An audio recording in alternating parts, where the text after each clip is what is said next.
Hello, my name is Ilídio André Costa, and I decided to present this project a little in reverse, with some provocative statements. Let's go! What if I told you that I'm going to present a project which tells us how to open science to audiences with low astronomy awareness? Or how to promote the flow of scientific knowledge and processes with lasting effects? Or even how to change the perception that astronomers, science communicators, and lay public have of each other? How to assess all these things? How to do it without funding or self-human resources?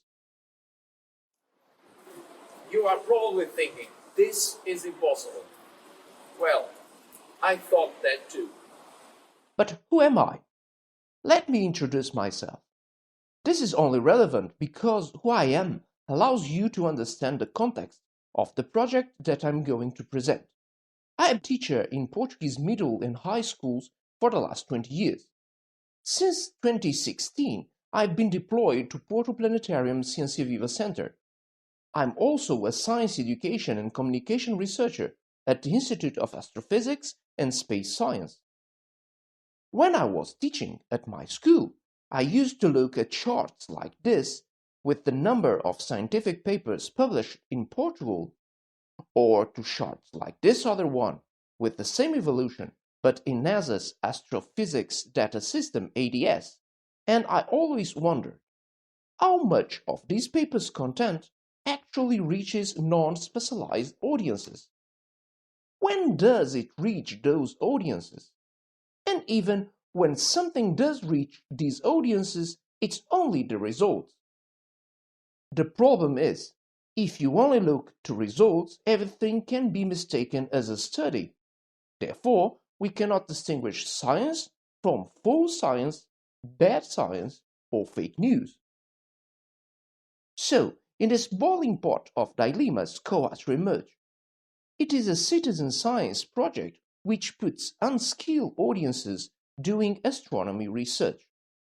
A condo which placed 5 astronomers, 4 science communicators, 9 primary school teachers, and 1 project mediator in the same shared space and pace, let me add, in the same tune, reaching almost 1,000 direct participants, and due to the multiplier effects of influences that schools allows, an indeterminate number of undirected ones, which we have no possibility of estimating.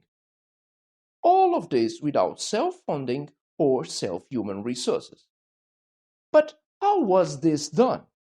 Our first concern was participants' attitudes towards science, because we know that they are first conditioners for engagement with astronomy and be knowledge about this science. On the other hand, we use citizen science as an investigation technique, of course, but also as a science communication method. Using the multiplier effect of influences that schools, their students and teachers allows. For the work that we present today, we use the Astronomy Questionnaire.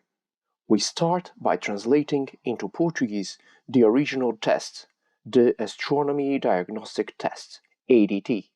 It is a multiple choice test that evolved from a tool for measuring alternative conceptions in astronomy.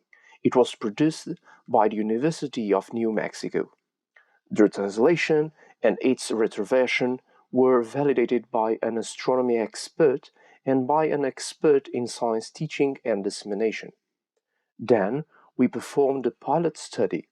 Following this pilot study, and with the changes that were made, the entire questionnaire was again analyzed by the experts. So, as a first task of CoAstro, we applied the questionnaire, the pre-test moment. The post-test was applied in the CoAstro last work package, 9 months after the pre-test. The results analyzed indicates that there was an increase in astronomic knowledge from the pre-test to post-test. In the latter, the dispersion of the results was greater, with a greater value of the result. Only one teacher kept the same number of correct answers. For the remaining teachers, this number increased in post-test. The average percentage of improvement was 15.9%. Despite this overall improvement, confidence in responses only increased by 0.3 points on a scale of 0 to 5.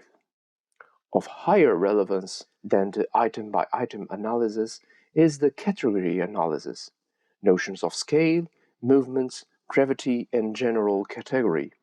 So, the Astronomy Questionnaire results demonstrate from pre-test to post-test a global increase in teachers' substantive knowledge of key astronomy content, an improvement in all conceptual categories of the questionnaire, more significant improvements in thematic categories, and within these in items that have been worked on the CoAstro more extensively and over a longer time, less significant improvements in items that appeal to some mathematical reasoning. Despite teachers in post-test indicate not having much greater certainty in their answers, they nevertheless state having an opinion about more of the items under consideration.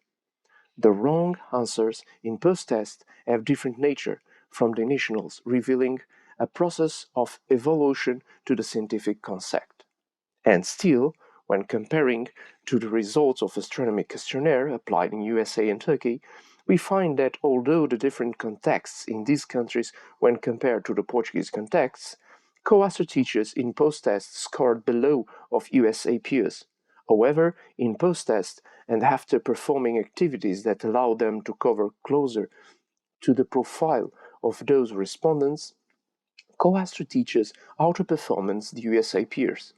It should also be noted that CoAstro teachers outperformed their fellow Turkish and North American teachers. Although noteworthy, CoAstro teachers were in the post-test worse than their American counterparts. These results reveal that a citizen science project built on a model such CoAstro can effectively contribute to increase of substantial knowledge of key astronomy content. For this purpose, the key elements appears to be the involvement of teachers in astronomy research that will have motivated participants to undertake autonomous and therefore more meaningful and lasting learning. Thank you so much, and I hope to see you soon at Porto Planetarium.